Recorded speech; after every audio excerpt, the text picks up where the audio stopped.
துணைவேந்தர் நியமன மசோதாக்களுக்கு ஒப்புதல் அளிக்க மறுப்பு ஆகியவற்றின் அடிப்படையில் தொடரப்பட்ட வழக்கில் உச்சநீதிமன்றம் தீர்ப்பு வழங்கியிருக்கிறது. இது குறித்த மேலும் விவரங்களை வழங்குவதற்காக நமது செய்தியாளர் டார்வின் இணைப்பில் உள்ளார்.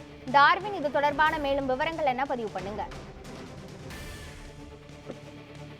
தமிழக ஆளுநர் RN ரவி தமிழக சட்டமன்றத்தில் இயற்றப்படக்கூடிய மசோதாக்களுக்கு ஒப்புதல் அளிக்கவில்லை. அதே போன்று அரசு ஆணைகளுக்கு கையெழுத்திடுவதில்லை. மேலும் தற்போது துணைவேந்தர்கள் நியமனத்தில் கூட அரசால் அமைக்கப்பட்ட குழுவை கலைக்க வேண்டும் என்று பல அறிவுறுத்தல்களை அவர் தொடர்ச்சியாக வைத்திருக்கிறார். இந்த நிலையில் தான் இது தொடர்பாக ஏற்கனவே ஆளுநருக்கு எதிராக ஒரு வழக்கு என்பது உச்சநீதிமன்றத்தில் தமிழக அரசால் கொடுக்கப்பட்டிருந்தது. குறிப்பாக ஆளுநருடைய அதிகாரத்தினுடைய வரம்பு உள்ளிட்டவற்றை வரையறுக்க வேண்டும்.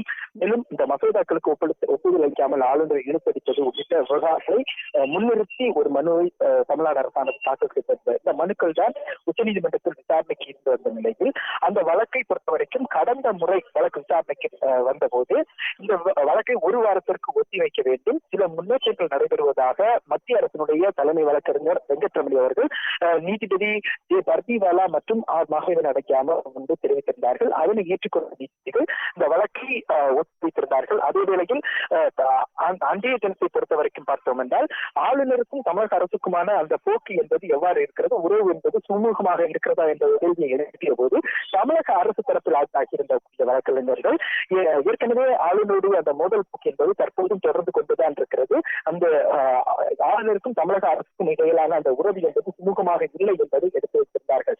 அப்போது மத்திய அரசுடைய தலைமை வழக்கறிஞரான வெங்கட்ரமணியை பொறுத்த வரைக்கும் நாங்கள் இது தொடர்பாக அனைத்தையும் சுமூகமாக முடிப்பதற்கான நடவடிக்கை எடுத்துக் கொண்டிருக்கின்றோம் என்ற ஒரு விஷயத்தை பதிவு செய்திருந்தார். அதற்கு நீதிமன்றத்தை பொறுத்த வரைக்கும் நீங்கள் சுமூகமாக இந்த விவகாரத்தை முடித்து வைத்து அல்லது நீதிமன்றம் தலையிட வேண்டியது இருக்கும் என்ற ஒரு கருத்தையும் பதிவு செய்து வழக்கை ஒத்திவைக்கப்பட்டிருந்தது. இந்நிலையில் இந்த வழக்கானது இன்று நீதிபதி பர்திவாலா மற்றும் மகாதேவன் அடங்கிய அமர்வு முன்பாக 43வது வழக்காக பட்டியலிடப்பட்டிருந்தது விசாரணைக்கு. ஆனால் வழக்கு என்பது விசாரணைக்கு எடுத்துக் கொள்ளப்படவில்லை. ஏனெனில் நேரம் இல்லாததன் காரணமாக வழக்கு விசாரணைக்கு எடுத்துக் கொள்ளப்படவில்லை. இதனையடுத்து தமிழக அரசு தரப்பும் வழக்கறிஞர்களை பொறுத்த வரைக்கும் இந்த வழக்கை எடுப்பது தொடர்பான கோரிக்கையை நீதிமன்றங்கள் முன்பாக வைத்திருந்தார்கள். அதனையடுத்து இந்த வழக்கை பொறுத்தவரைக்கும் February 4ஆம் தேதி விசாரணைக்கு எடுக்கப்படும் என்று நீதிமன்றமானது தெரிவித்திருந்தது. அப்போது வழக்கை முதல் வழக்காக எடுக்க வேண்டும் ஒரு என்பது தமிழ்நாடு அரசு வழக்கறிஞர் தரப்பில் வைக்கப்பட்டிருந்தது. அதனை ஏற்ற நீதிபதிகளை கூறியது என்னவென்றால் வழக்கு முக்கியத்துவம் கொடுத்து விசாரிக்கப்படும் என்பதை தெரிவித்து இறுதி விசாரணைக்காக வழக்கை February 4ஆம் தேதிக்கு பட்டியலிடுவதற்காக உத்தரவிட்டிருக்கிறார்கள்.